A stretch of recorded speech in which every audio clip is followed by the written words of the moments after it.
Welcome to the Hot Mama Revival. Today is Wednesday, and I am interviewing the lovely Meadow Linn, who is the author of the Mystic Cookbook, The Secret Alchemy of Food, which she wrote with her mother, Denise Linn. For those of you who are knowledgeable about spiritual books, Denise is a real powerhouse, and it sounds like Meadow has been a chef and a cook pretty much since she was born. And since she was 3 years old, she already was cooking. So welcome, Meadow. I'm so thrilled that you are here with me today.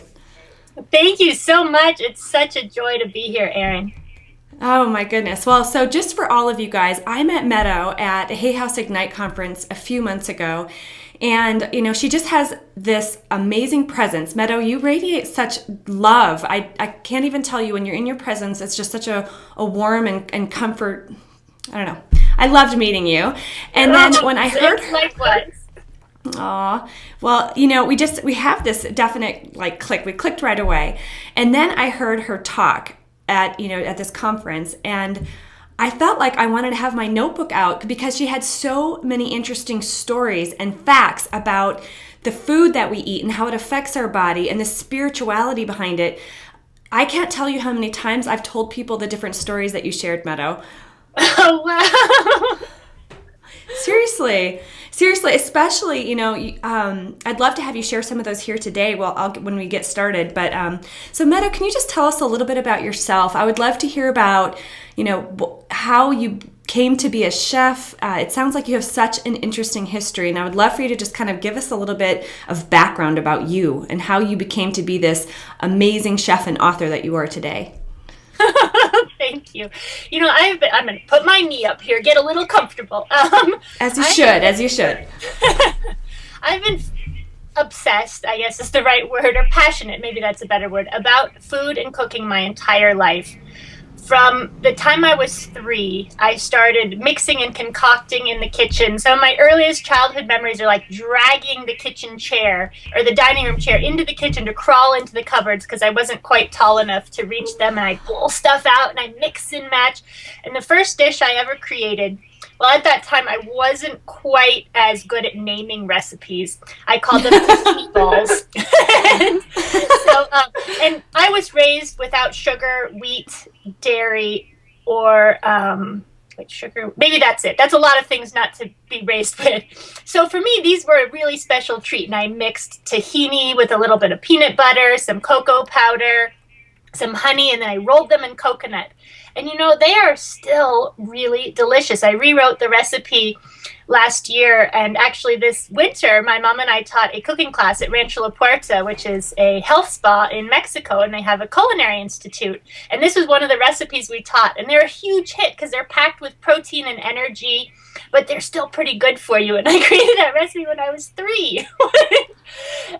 Wow. And then my mom tells me, and I still have trouble believing this, but she says that when I was just over 1, maybe 15 months or so, I would insist, okay, I don't have that much trouble believing it. It's pretty likely that it's me. I would insist that we sat at the table with a full table setting. I was just a year old. It was the 70s. My parents, they like to sit on the floor by the fire. They're a little more earthy. And I insisted we had knife and fork and spoon and a table, a placemat, and we sat at the table and had a proper meal. And I have been that way my entire life. And so it seemed only natural that, that I would end up kind of following this passion, but it didn't happen necessarily all as one progression. I was in school for a long time. I was in academia. That's where I thought I wanted to be. I got a master's degree in French cultural studies from Columbia University, and I was a school teacher for 8 years.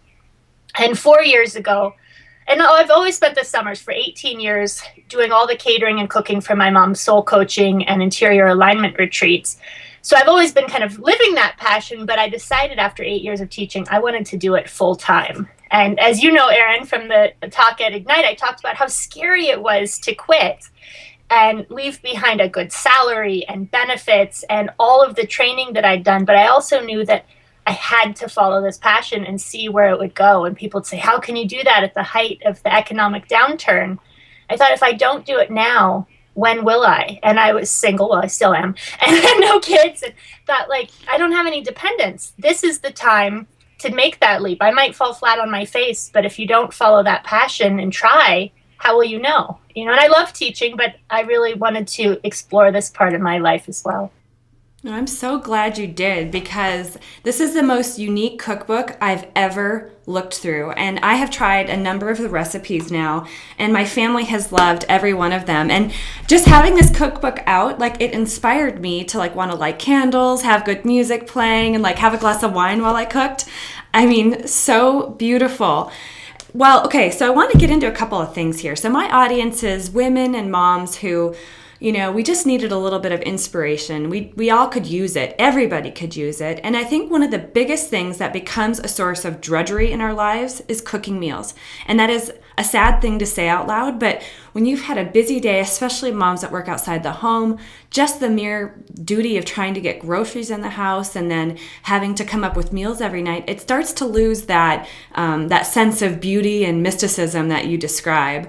You know, how would you encourage women to see the beauty and the spirituality and the sensuality and all the things that you talk about in this book in their cooking again? Can you just give any tips to make it a little more joyful for the average woman?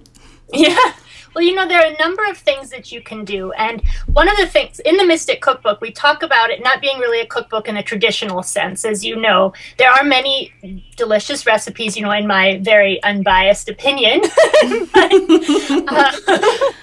But it's also, you know, we talk about it being a cookbook for life, that the way that you savor your meals and the way that you approach cooking and eating can have an effect on all areas of your life. So I believe wholeheartedly that it is really important to not only look at what we eat, but how we eat.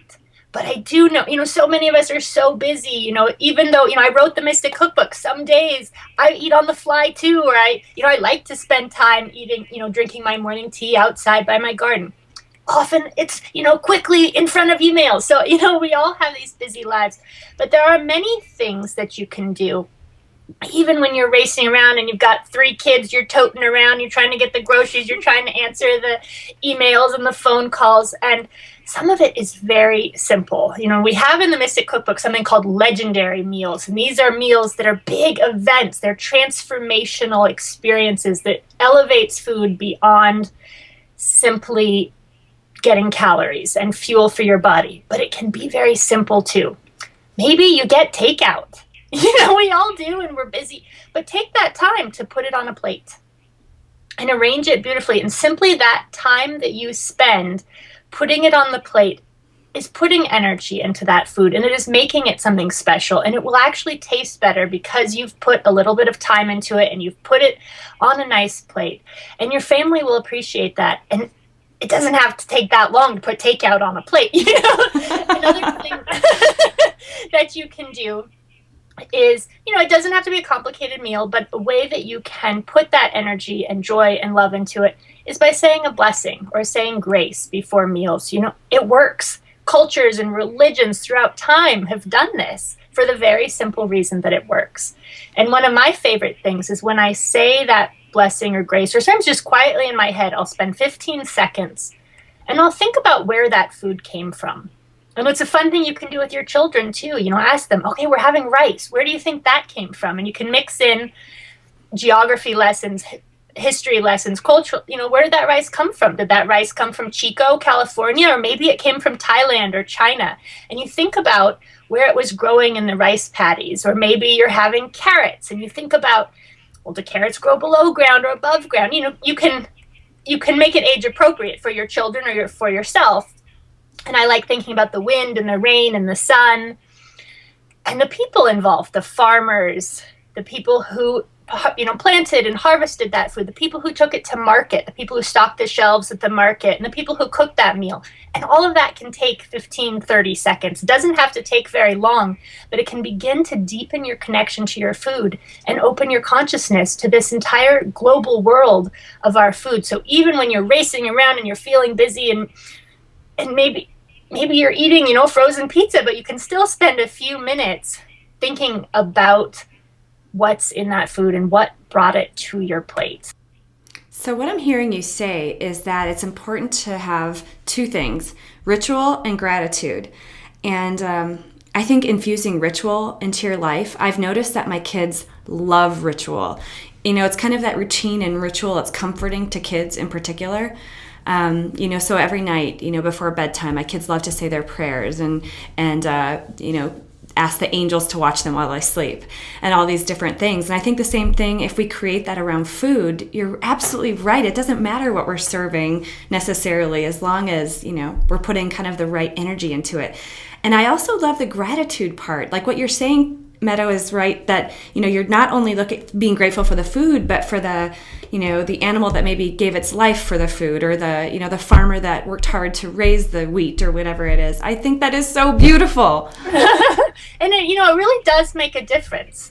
And then on the flip side of that, there are many dishes that you can create for your family that are home cooked meals that don't take a lot of time or energy, and can be very healthy and delicious and filled with that mother's love. They say in India that food prepared by a mother for her child is the most nourishing, because on a subconscious level, you might not even be aware of it. You know what will nourish your children the best, not just the minerals and the vitamins and the fats and the proteins, but on a more spiritual level, what will nourish their soul as well as their minds and bodies. There's something so true about that. When I think about like my most comforting meals, I go back to my grandmother. My grandmother was she had a huge role in my life. And I just think about how comforted I felt by almost anything that she made. But, you actually told some stories, I remember, in your Ignite talk about how your body takes in nutrients, like physically, not just on people saying that they think that this happens. It's actually a biochemical, there's factual evidence that proves this. Can you tell any of those stories that show how, what you believe about the food you're eating actually affects how your body takes up the nutrients? Because to me, that is fascinating, absolutely fascinating. Well, one of my favorites, and as you know, I've got quite a few, we'll have to pull and choose, but one of my favorites was, you're familiar with the French paradox. And I have a background in French culture and French literature, so I'm always fascinated with France and especially French food. And the French paradox is this idea that French people eat a rather rich diet, but they tend to die of heart attacks at about the same rate as Americans, who we have this fervent belief that those foods are bad for us. Like the butter and and of course they eat smaller portion sizes. But this French paradox, like, how does that make sense? And they did a study at the University of Pennsylvania in the psychology department, a professor named Paul Rosen. And they asked French women to describe chocolate cake, to give a one-word description. And the word that they used was celebration. And American women, when asked the same question, said guilt. That we often have emotional connections with our food, or we feel that food is good or bad. But from a spiritual point of view, food is neutral. And of course, there are certain foods that are healthier for us and have more nutrients. But really, the guilt, those emotions that we assign to them are not inherent in the food. And because the French see food as celebration, as ritual, and there's a word in French that we actually have in English as well, but we don't use it here, and it's called conviviality. And it's a word that means friends, family, food, community. And although it exists in English, we don't use it because we don't have that sense of food bringing people together in the same way. In the same study, they asked about an egg, and the French simply said meal, whereas the American women said cholesterol. That we often reduce our food to its nutritive qualities here, that we forget that there's all these other components. There's the joy, there's the love, there's the breaking bread together, and all of that goes into eating well and living a balanced life. So, I love that. And when you start to see food as celebration, as ritual, it begins to enhance your life. And one of the other stories that I love that I think you were getting at is they did a study with pizza. You might remember that one, Erin. I love this.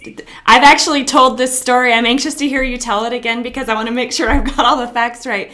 This story absolutely fascinates me. Totally. And I believe it wholeheartedly, but I love this story. So yes, please go ahead.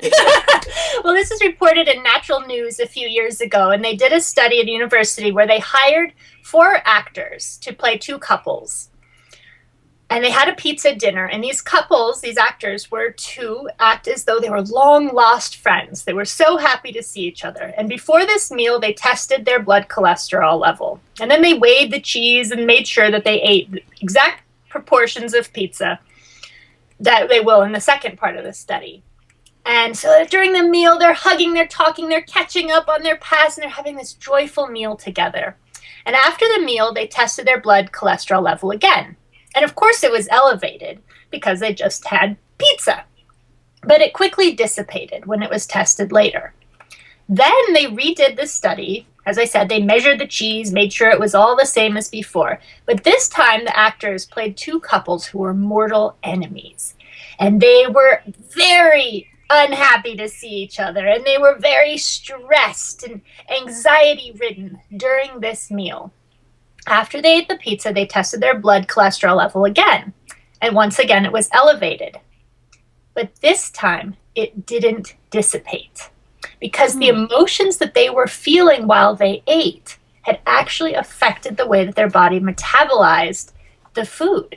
Because we talk about the mood-food connection. We all know that the foods we eat can affect our mood. You know, you see it, especially like at children's birthday party, you watch, like, you give them the chocolate cake or whatever cake, you know, the cake and ice cream, and it's quiet, and then the and then there's the sugar drop, you know, the food can affect our mood. But the reverse is true as well. Our mood can affect our food. And there's a nutritionist named Mark David who writes about ice cream. You know, and you might remember this one too, Erin, that when you're really happy to be eating your favorite flavor of ice cream, you know, maybe it's Jamocha almond fudge or vanilla or strawberry, whatever, and you're just like, yes, I love that ice cream. That actually sends happy messages to your hypothalamus that ignites your thyroid hormone, which helps you better digest, because it gets your digestive hormones going. Digest that ice cream. You know, and you're still eating ice cream and you're still taking in, you know, the American view of calories and fat and all, but you actually will assimilate it better. But when you're stressed about eating the ice cream, you know how often I've done that. Oh my God, I can feel this going to my legs already. They're getting fatter by the bite. You know, that feeling, that stress actually, not only does it make the ice cream not as pleasurable, not as delicious, it actually makes it so we don't metabolize it as well either. And when those cortisol levels go up, we ignite that fight or flight response because our bodies haven't really caught on to the fact that most of us aren't chased by enemies these days. So you got that stress, your cortisol levels up, your body thinks, an enemy's chasing me because I'm stressed. I better hold on to those calories because I don't know when the next meal is coming. So it kind of gets you on all directions. You're not enjoying the ice cream. Oh, I'm using my finger, but no one can see it. I realize it's down here. But you're not enjoying the ice cream. You're feeling stressed. You're holding on to the calories. So whenever possible, when you can feel that joy for, oh my God, it's strawberry ice cream or Jamocha almond fudge, or I was giving a talk this weekend, a woman said chocolate turtle ice cream was her favorite. You know, whatever it is, when you can feel that joy, you actually don't need to eat as much either because you're really savoring it and enjoying it. And that will make a difference in the way that your body metabolizes it and the way that you feel about yourself. That's so interesting because that's what my kids do automatically. You know, you think about it, like when it's time, my daughter, especially my oldest, she loves ice cream. Like it is any reward that we could ever give her. You know, she got all E's on her little kindergarten report card. And we're like, let's go celebrate. It's always ice cream. But, you know, she does that so naturally. Like when she is giving ice cream, like her whole face lights up. She's just giddy with excitement. And I think sometimes as adults, we have so many things going on in our heads that we lose that automatic response of treats being joyful, because I think a lot of times we use sweets and those kinds of foods to make us feel better when we're in a bad place. So I think and I don't think from time to time using food as comfort isn't necessarily a bad thing, but I think when that's like your mode of operation, every time you're stressed, you go have a big bowl of ice cream. It's no longer like that joyful feeling anymore. I think what you were saying, it's going to that stress place where you're eating with a different intention. Okay, so I want to shift gears a little bit. And one of the things that fascinates me about your cookbook is that you believe that what you eat and the food that you create, like a meal, can enhance romance. And I think all of us out there who want more romance in our marriages or relationships or whatever it is, the fact that we could maybe create more romance or, improve our libidos with a meal, I'm all ears. I would love to hear what you have to say about that, Meadow. Well, we do. We write about a number of different kinds of meals that you can create. It's in a chapter called Cooking Up Magic. I love it. I love it. One of the examples we give is it's so weird. I realize I'm talking with my hands, but nobody can see it. That's probably good, actually. So I get the benefit of talking with my hands, but you guys don't see I'm a hand talker too. It's okay. But so we have a section where we describe in depth how you can create a meal dedicated to abundance, but you can also create them dedicated to many different things. And as you said, one for love or romance. And this is not necessarily, a spell type meal or a 9.5 weeks or whatever that, it's not it's more about the energy and intention behind it. And I think we mentioned the idea of aphrodisiacs, at least I do in some of my YouTube videos, that they exist primarily because there is a collective belief that something works. For instance, they say that capsaicin in chili peppers has an aphrodisiacal, that's a very difficult word to say. I don't know if I said it right, but property. Probably you would have to eat so many chili peppers that you'd be spitting fire to really get the qualities from it. But when you have the belief that it will enhance libido, enhance that vigor, whatever, that passion, it probably will.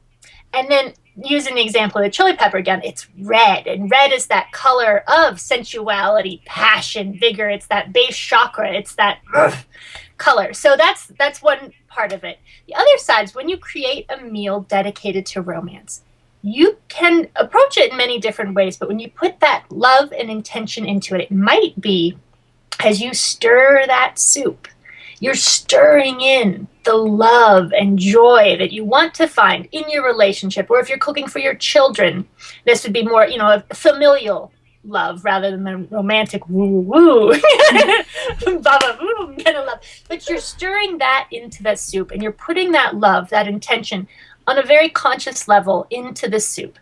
Or as you're slicing the vegetables or you're peeling something, imagine yourself peeling away the things that don't serve you, that don't serve your relationship. And you are physically acting out those feelings, those thoughts that you are releasing. And then you can set the table in ways to enhance that love, that romance. And it can be either very obvious, Valentine's Day, we see lots of red and pink and doilies and these kind of very obvious symbols of love. But it can be more, what's the word I'm looking for? It can be more subtle than that as well. Think of the things that represent love or romance or spice, to you, and use those colors. And as I said, red's traditional. It's that color of passion and vigor. But you can choose what is most important is that it gives you that feeling. And it might be, maybe it's a red tablecloth, but maybe it's something very romantic and elegant. Maybe it's a white tablecloth that makes you think of the fancy restaurant you went out on your first date, or you went for your anniversary dinner, and you recreate that experience. And another thing we write about in the Mystic Cookbook is putting affirmations under the plate. You can write little words of, whoever sits here is filled with love, or my heart is opening, and you can put that under the plate or on the plate. And depending on the type of meal you're having, you can either make it very obvious, and it can even be a place card, or you can hide it and no one will ever see it, but it will still infuse that plate with that love, that joy, and that energy. Oh gosh, that just almost made me cry. I'm such a softie, but that's the kind of thing that would do to me. I love these ideas because I think it's just all about being more conscientious and I look at, for example, my husband and I, a lot of times, we try to go out on a date like every other week or whatever when we actually get a babysitter, go out. But a lot of times we just have a date at home and we'll put our kids to bed at 7:30 or 8, and then, we'll feed them their own little dinner, and then we'll have our own dinner. And so for the moms out there, like, I think that is one of the best things that we've done for our marriage is at least once a week. It's generally Wednesday night. That's kind of our night. So tonight, that we do this. And I just love the thought of putting more into it. Like, I think just the mental preparation and putting more love into the entire experience is just going to create something really special. I think that is just really cool. Well, I want to go into another thing, because one thing that I talk about a lot, actually, I have to tell you this. My mom was the first editor of my book, One Hot Mama. And when she got done reading it, she sent me this list of comments. And the first one was, you mentioned the word wine at least 32 times or something. Maybe you talk about drinking too much. And I said, well, it's one of my survival techniques, not survival, but, like for me, especially with my husband, especially when my second one was a newborn, he traveled like 2 weeks a month. So I was alone a lot, and I would put my children to bed, and it was like my treat, my adult thing to do at the end of that day was to have a glass of wine. I love wine. And wine has become even, a bigger thing in my life as I've gotten, my palate's gotten better. I understand it more, the science behind it. I think being a water chemist in my past career, I love wine. And you talk about sacred wine and how you can make wine a more sacred experience. And I'm very excited to hear what you had to say about this. Which is funny when you're talking about your mom, because sacred wine, my mom was adamant that was going to go in the book. And at one point we were way over our word limit. We had twice as many words as our publishers said we could have. And I said, Mom, we're going to have to cut it. It just doesn't quite fit. And she said, no, we are going to keep it. We'll cut something else. And my mom had the opposite. I knew I loved your mom. Well, we live in wine country, so of course we are passionate about wine. But what we write about in the book with wine is that it can hold energy in ways that even water can't.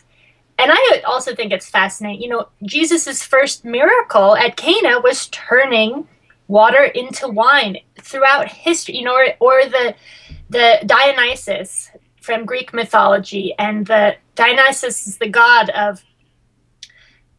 of festivals and living life ecstatically, and Dionysus is the god of wine. That throughout history, wine has played a very potent and powerful role, not just in relaxing and the little bit of inebriation that comes from it, or the lot of inebriation, but also in sacred traditions. Taking, at Holy Communion, you're taking in the blood of Christ when you take in wine. It has sacred qualities as well. And what we write about in the Mystic Cookbook is how you can put that energy and intention into the wine, and it will hold it. You might be familiar with Dr. Emoto from Japan and Messages from Water. Probably as a chemist, you have different views on that. But No, actually, I was just going to bring that up. I was thinking about that when you're talking about even putting the intention or the affirmation under the plate. That's the first thing I thought of, was that show, What the Bleep, or was that, I think that's where they showed the different tests. For those of you who haven't seen or been familiar with this, is it Emoto? He basically had different water samples, and on some of them he spoke words of love and, am I right? And make sure I'm telling this right, but basically it was like love and peace and all these kind and wonderful words toward this water. And the crystals that formed when that water was frozen were just beautiful, so spectacular, unique, and what you'd imagine snowflakes to look like. And then this other sample, he sat and swore and said words of hate and ugliness and just awful things, and the crystals were deformed and ugly, and you can't even describe it. They were not right. I mean, it was just night and day, and that to me was absolutely fascinating. Okay, go on. Just make sure. Well, so it's the same with wine, but actually because of its properties, it holds those messages even better. Wow. And for those who don't drink wine, you can do it with grape juice or pomegranate juice as well. It doesn't have to be, while the alcohol in wine does help hold that, you can still do it with other beverages as well. So you can hold your bottle of wine and put that thought of love or romance or, gosh, I'm going to be relaxed, or whatever those feelings, those emotions are. Or like the affirmations that you put under the plate, you can actually write those on a piece of paper and tape it to the wine bottle. And then you can have this wine use wine for sacred purposes. That it can be, yes, a really great relaxer for the evening after the kids are in bed, or you can use it for sacred celebrations, ritual, as we talked about before, and it can hold that energy. And yeah, it's exciting.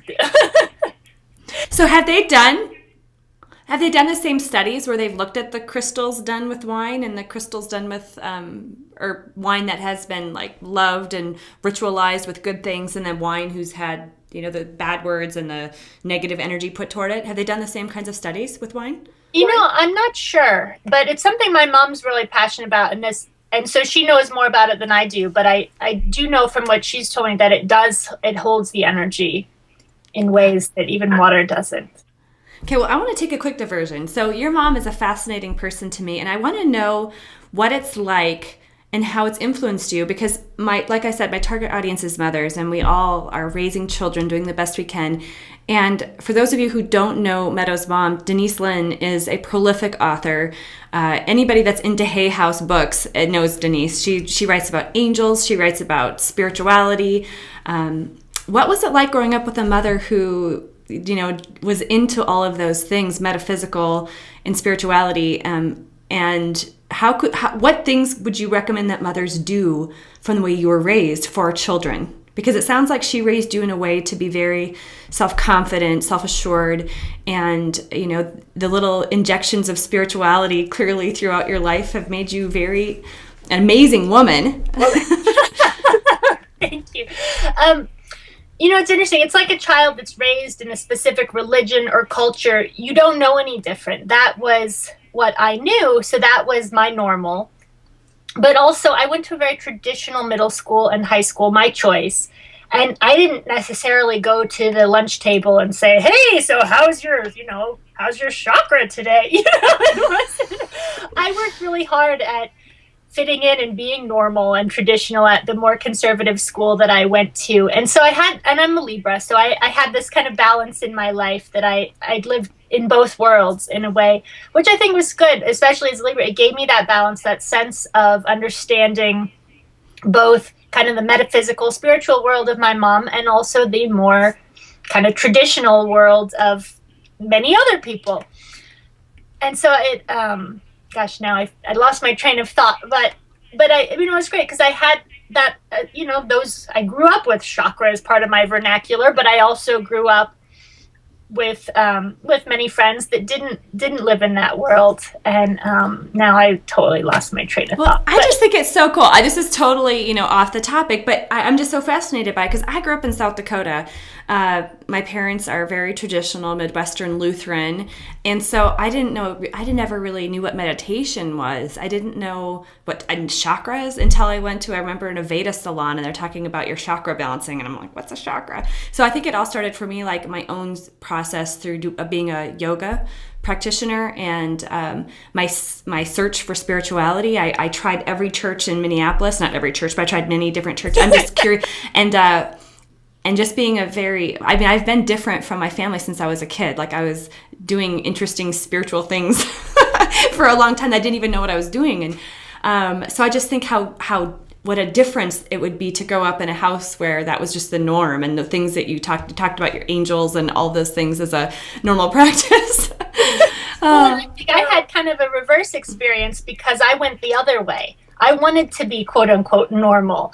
And so I kind of went the other way and explored academia for a long time and more traditional ways of being. And then in my adult years kind of came back to that and began to be not as shy about sharing that side of me with friends and family. And there's still a little part of me that's embarrassed. Like, I know a college friend of mine is watching this, and for her to think, oh my goodness, Meadow talks about those things, because I didn't talk about, that part of my childhood when I was in college. So, but I've come back to it in a way that, it's different than, I think, as you're saying, Erin, you kind of sought it out, and I was raised with it. And then now I'm coming back full circle and feeling once again, comfortable sharing, this is where I came from, and this is who I am. Well, that's what I think is the most special thing about this cookbook. When I was reading it, I mean, it's practical. I mean, it has amazing recipes that you can actually make, and they're delicious. But there's so many, spiritual teachings like woven throughout this book. Isn't it cool, Meadow? Because really what you've become is just the most brilliantly and fully yourself. It's just kind of a process that we all go through, I think. It's through our college years, and, we're an adult and trying to figure out who we are on our own. So I think that that's just a beautiful process that you went through. And now, I mean, coming back full circle to write a cookbook with your mom, I think that's really amazing. Oh, thank you. And it was quite a process. We've always had a really good relationship, but we weren't sure what it would be like writing a book together. Oh, yeah. For years, I've worked for my mom, as I mentioned, for 18 summers. Mm-hmm. I've cooked for her retreats off and on throughout my childhood, my teens. I've helped out in the office, but it's very different working for somebody, for your parents, than working with them on something that is very important to both of you. And so we stalled a little bit at first because we weren't sure, like, that we got a good relationship, but is this going to kill it? And really the amazing thing was we got closer as we worked on this book together, that we didn't really quibble that much. And when we did, our writer's voice became so similar that we'd say, I wrote that. No, I wrote that. And then it really became so similar. And I think it freaked my dad out a little bit in some ways, because I became a lot more like my mom. It's like, oh my God, it's two of you. And for instance, my mom's really into flannel pajamas. Nick and Nora, she writes in her pajamas. Well, I do too now. It's a big deal. I got dressed this morning to do this interview. Normally, I'd be in my Nick and Nora pajamas. But we actually got a lot closer, and it was one of the most amazing things about working on the book together. And I think too, weaving our two backgrounds, our two passions, that I approach the book with more of kind of the practical side of food and cooking and eating, mm-hmm. and the recipes and the photographs, and kind of weaving that in with my mom's background in spirituality and mind, body, spirit. And it kind of really is a reflection of both of us, but we've also both taken away a little bit of the other person as well from it. So it was amazing. Well, I actually think that's why this cookbook is so amazing, because it's a yin and a yang. If it was all your mom, it, might have been too fluffy for some people. If it was all you, it might not have had enough of the floofy stuff, This is like the perfect marriage of it, really. And I feel like I really relate to both you and your mother. I mean, I've got both of you in me, I guess. And so I can't tell you how much I enjoyed this book. And I think the combination of the two of you is what made this so special. So I want to know how you determined that meals were mystical, and that you could infuse purpose and messages into your food. Like, how did you discover that? Because I feel like there's got to be a story there. Well, one of the things we noticed, as I mentioned, for 18 years, since the summer I graduated high school, I've been cooking for the retreats that my mom runs at our ranch here in California. And one of the things that we noticed is, well, in the beginning when I first started cooking, I was 18. I was just fresh out of high school, and my mom would say, no, you really have to, make it look beautiful. And I thought the food could stand on its own. And it does. But as we progressed, and the more beauty, the more time and love that I put into those meals, we began to see how that was affecting the people who came to these retreats. And now when we have these events, and I say events because it's not just simply a meal, we make them themed meals. And it's not necessarily like a Disney themed meal where it's crazy, but if it's a Mexican meal, we will decorate the table. And we talk in the Mystic Cookbook about the table settings being like a mini altar. And so we have artifacts from our trips to Mexico, and maybe a piñata, and maybe we'll use a serape as the tablecloth, and really create that feeling. And then maybe in a really obvious way, maybe we'll listen to mariachi music during the meal. But maybe if it's a different kind of meal, we might not pair, maybe it's an Italian meal and it's arias with the meal, but it can be more subtle too. It could be, if we having kind of a lull, we can do really zippity doo dah kind of music to enhance that feeling. Or maybe everybody just needs to settle down. So maybe even though we're not having a Japanese meal, we might play Zen Sakuhuchi, Sakukuchi flute music. Oh no. I know what you're talking about.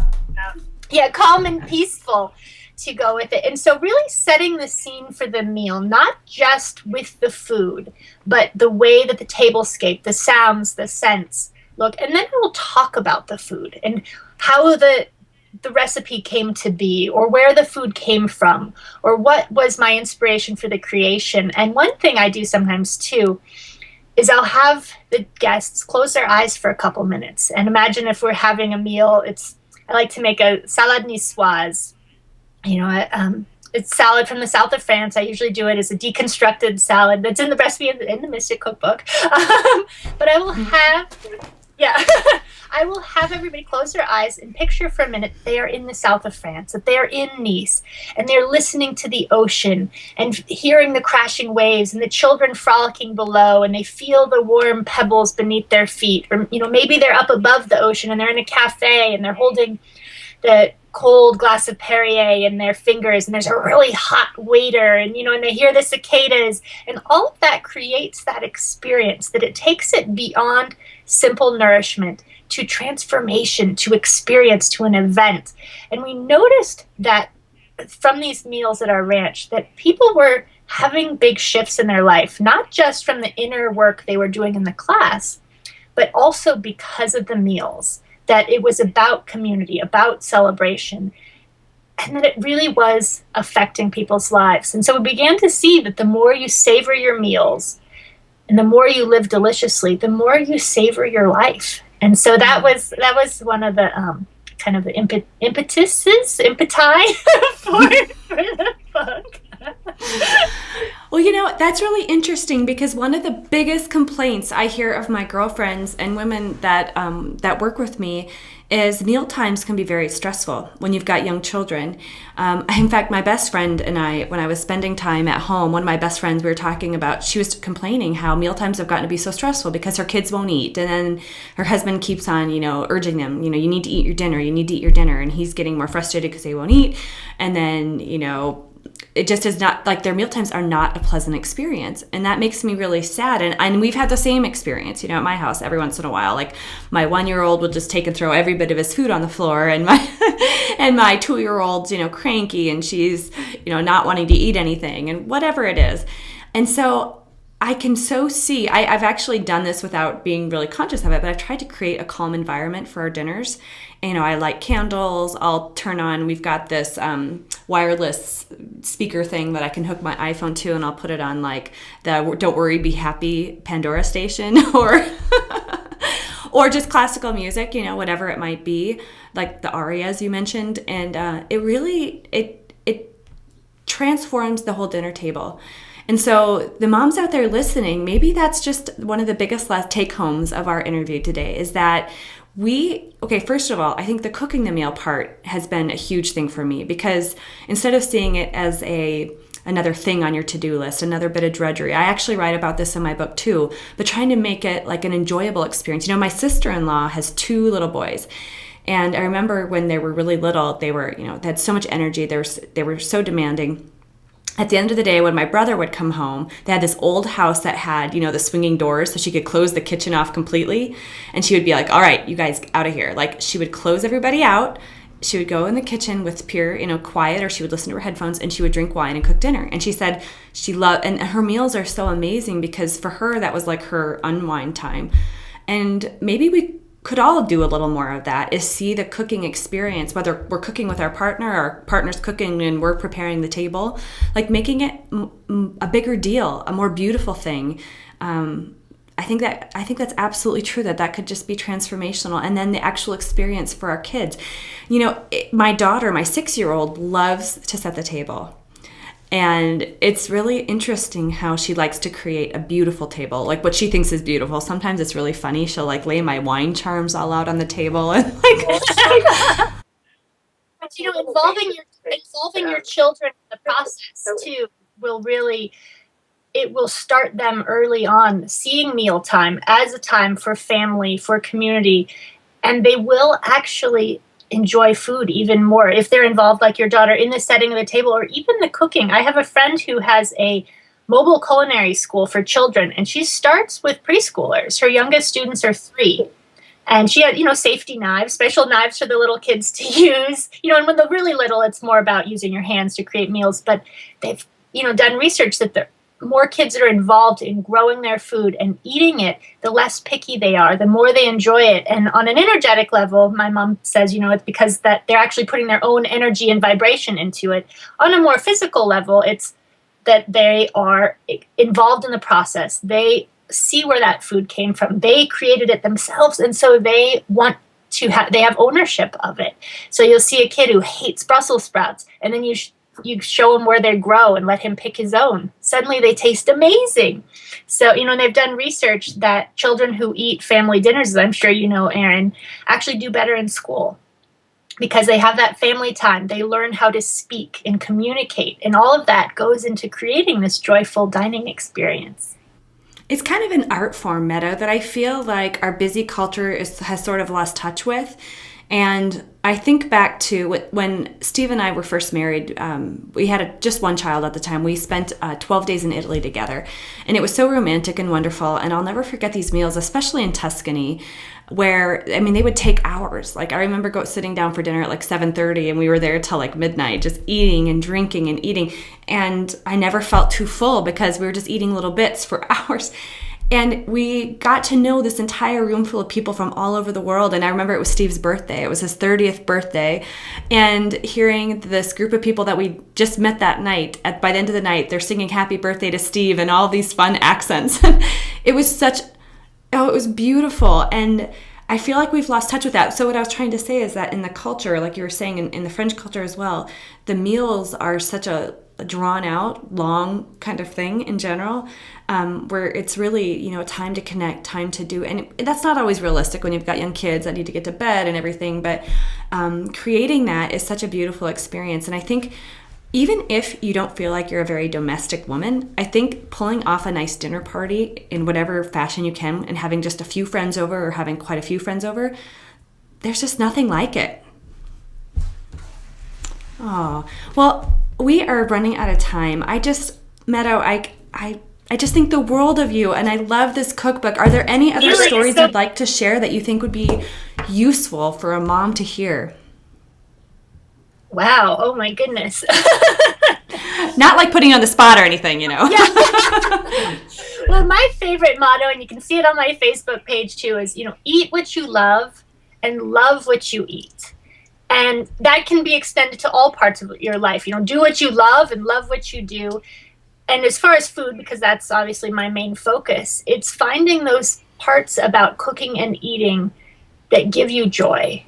And finding that joy that gives you good nutrition. That, and one of the things I was thinking about when we were talking about involving children in the food too, is they say that it takes 8 to 15 times for a picky child to like a food. So they have to try it over and over again, 8 to 15 times until they like it. Well, it can be the same with adults too. So if there's a healthy food that you don't like but you know is good for you, you can try it in little bits over and over again, and eventually you will train your palate to like it.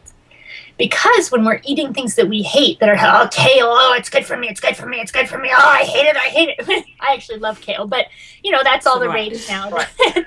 So you can either have it in little bits and eventually train yourself to like it, or find something else. Broccoli, asparagus, spinach, whatever it is, because when you do things or eat things that you don't like, but you think they are good for you, you can eventually train yourself to like it. Or find something else that works for you so you have more joy. And that, extends beyond food to anything. That do the things that you love. and love what you do. And of course, sometimes we have to scrub the toilet, but you can still find joy in that too. Sometimes I get all excited. Oh my God, it's sparkling, When it's done, it's beautiful.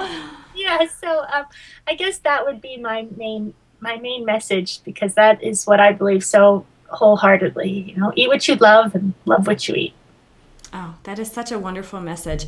Well, I want to make sure that you also have an opportunity to share your website, your blog, which is so beautiful. I love your blog, and just how people can connect with you, your Facebook page, everything. Give us everything. Okay. Well, the easiest, I guess, is my website, which is meadowlinn.com, and that's Linn, Linn. So meadow, like in the forest, meadowlinn.com. And my blog is savortheday.com, and that's savor, the American spelling, SAVOR, savor the day. And as you know, Erin, I post stories about my life, my quest for looking for love and eventually becoming a hot mama with actual children. And I always include recipes and tie them into the stories. And that's at savortheday.com. And I am all over Facebook at Meadow Linn, Savor the Day, and the Mystic Cookbook. Oh, this has just been so much fun. Well, I actually have 2 copies of this book, and the first person to email me, Erin at erincox.com, that they would like to have this cookbook. So email me, and the first person to email me today will get a copy of this sent to their homes. And I would love to this is definitely like the kind of book that I would give to every one of my girlfriends, because I think it's life-changing. It's that wonderful and fabulous. So thank you, Meadow. This has just been an absolute pleasure. And, when I was seeking out people to interview for this event, I just thought, who fascinates me? Who do I want to talk to? Because I consider myself my target audience, and you're definitely one of the first people that popped up. So thank you so much. Thank you, Erin. Such a joy.